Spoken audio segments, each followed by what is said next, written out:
जय जिजाऊ, जय शिवराय, जय शंभूराजे. मित्रांनो, तुम्ही या आधीच्या भागामध्ये पाहिलंच असेल, आपण रात्री ओंकारेश्वरला येऊन पोहोचलो. ओंकारेश्वर हे उज्जैनपासून 80 किलोमीटर तर पुण्यापासून जवळजवळ 600 किलोमीटर अंतरावरती आहे. ओंकारेश्वर हे असे एक ज्योतिर्लिंग आहे की ते नर्मदेकाठी असलेले एकमेव ज्योतिर्लिंग आहे. येथे महादेवाला ममलेश्वर व आमलेश्वर या नावाने देखील पूजले जाते.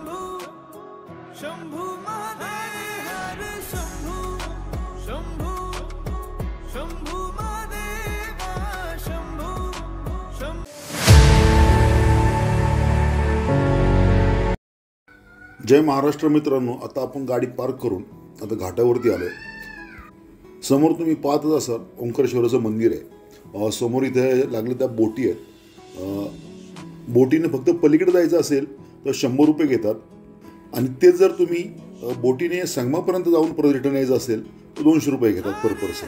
प्रथम आपण आता बोटीने पलीकडे जाणार आहोत. आपण आंघोळ करणार आहोत. आंघोळ केल्यानंतर देवदर्शनाला जाणार आणि देवदर्शन आल्यावरती परत बोट करून आपण संगमापर्यंत जाणार आहोत. तर चला जाऊया आता. तर मित्रांनो, पाहिलं की अशाप्रमाणे लोक घाटावरती आंघोळ करतात आणि आता आपण बोटीमध्ये बसलोय. पाहिलं इथं या सर्व अशा बोटी आहेत. तर मित्रांनो, पलीकडल्या घाटावर ना आपण या अलीकडे घाटावरती त्या घाटावरती इथं आंघोळ करणार आहोत आणि आंघोळ करून आपण मंदिरामध्ये दर्शनाला जाणार. पाहिलं जो समोर पलीकडे दिसतोय त्या साईडने आपण इकडे आलोय इथे आंघोळीसाठी. चला आता आंघोळ करू आणि आपला पुढचा प्रवास दर्शनाचा.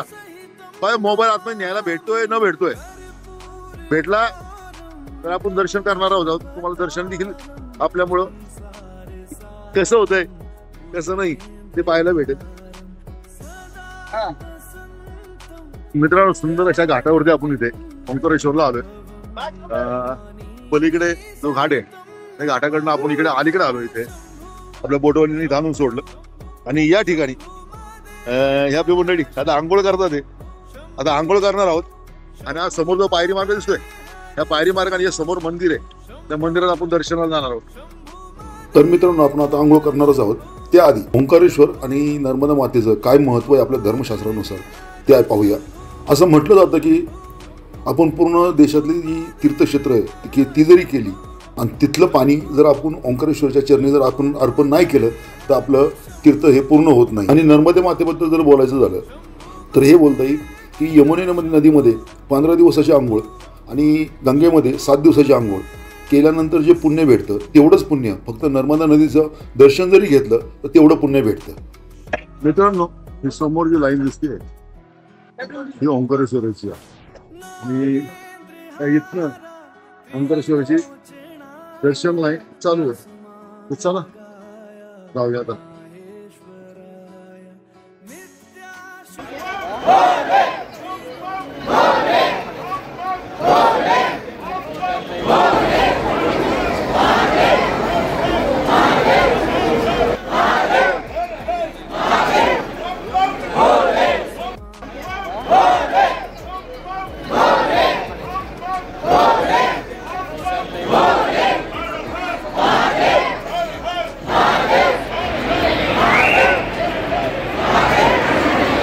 मित्रांनो, आम्ही आता दर्शन करून बाहेर आलोय. आत्ता वाजलेत 11:15.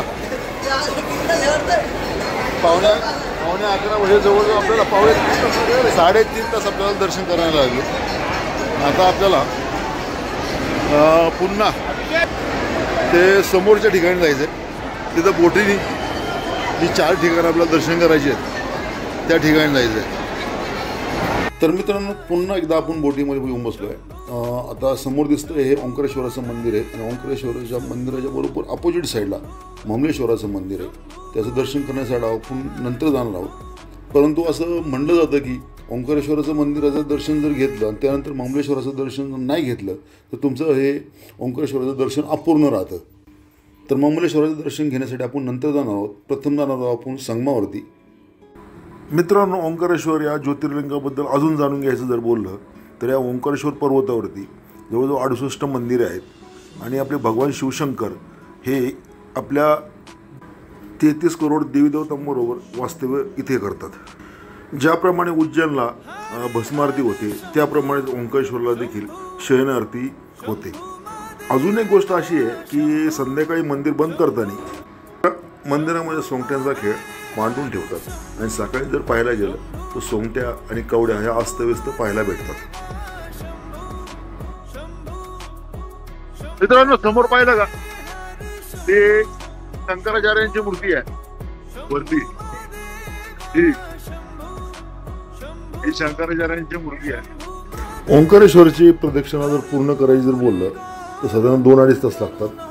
प्रदक्षिणेचं अंतर साधारणतः एक 7 किलोमीटरच्या आजूबाजूला असेल। आता जास्त नाही पण आपण आता जवळजवळ आपण संगमावरती येऊन पोहोचतोय। मित्रांनो आता आपण संगमावरती आलोय। हा समोरनं येते ती कावेरी नदी येते आणि बरोबर आपल्या बॅक साईडला हा नर्मदेवरती जो डॅम लावलाय तो समोर आहे। म्हणजे या साईडनी नर्मदा येते आणि आपल्या बॅक साईडनी म्हणजे या साईडनी कावेरी येते आणि हे संगम स्थळ आहे नर्मदेचं। आणि हा समोर दिसतोय डोंगर, हा आहे ओम पर्वत। ओम पर्वत आहे ना, आपलं वर्ण जर पाहिलं आकाशातनं तर याला ओमचा आकार आहे म्हणून याला ओम पर्वत बोलतात।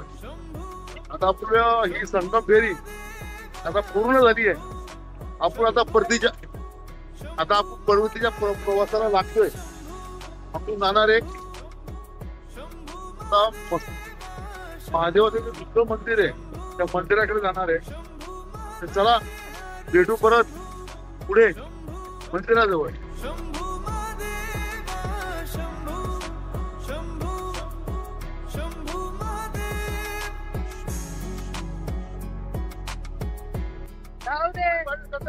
एक नंबर वाटतं, मला आवडलं, सगळं छान आहे।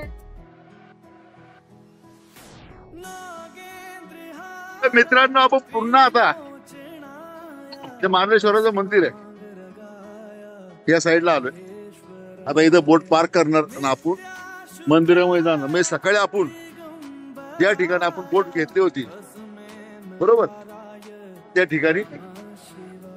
ठिकाणी पुन्हा आलोय। प्रत्येकाला असं सेफ्टी जॅकेट आहे। आता हे जॅकेट उतरवायचंय। हे आमचे पाटील सकाळी जॅकेट घालायला तयार नव्हते, म्हटलं मी पोहून जातो पलीकडे।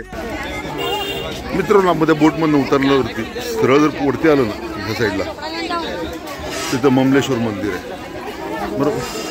आता या ममलेश्वर मंदिराचं आपल्याला दर्शन घ्यायचं आहे कारण असं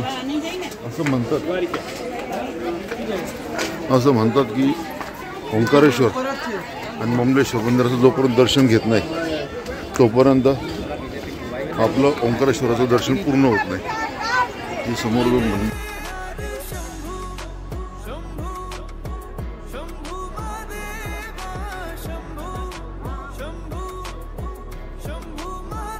ब्रिजवरती आलो ना तर ब्रिजवरनं ते समोर दिसतं ओंकारेश्वराचं मंदिर आहे आणि या साईडला आहे ममलेश्वराचं मंदिर बरोबर।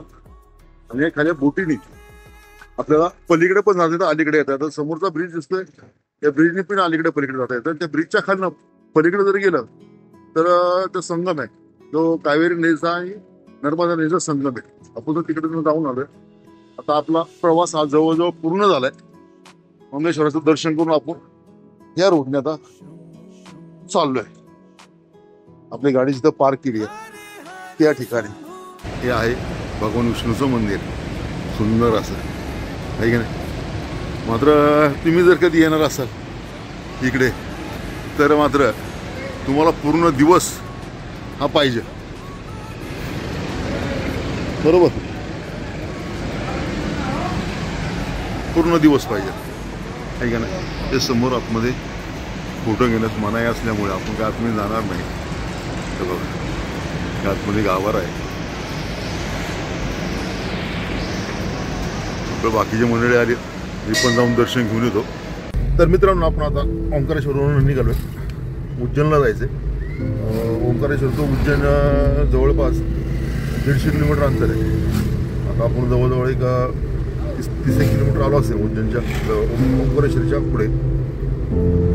चला आता प्रवास आपला उज्जैनकडे चालू आहे. उज्जैनला आपण आता दर्शन घेणार आहे आणि उज्जैनपासून पुढे रोडमध्ये पाहूया कुठे आपला मुक्काम होतो आहे. मुक्कामाचं ठिकाणाचं काही ठरलेलं नाही आहे. डायरेक्ट आपण आता जाणार उज्जैनला आणि उज्जैनपासून पुढचा प्रवास आपला चालू होणार आहे. मित्रांनो, ह्या भागामध्ये इथपर्यंतच. इथून पुढचा प्रवास हा पुढील भागात येईल. व्हिडिओ जर आवडला असेल लाईक करा, कमेंट करा, सबस्क्राईब केलं नसेल तर सबस्क्राईब करा. व्हिडिओ पाहिल्याबद्दल धन्यवाद. जय महाराष्ट्र, जय शंभू, जय महादेव.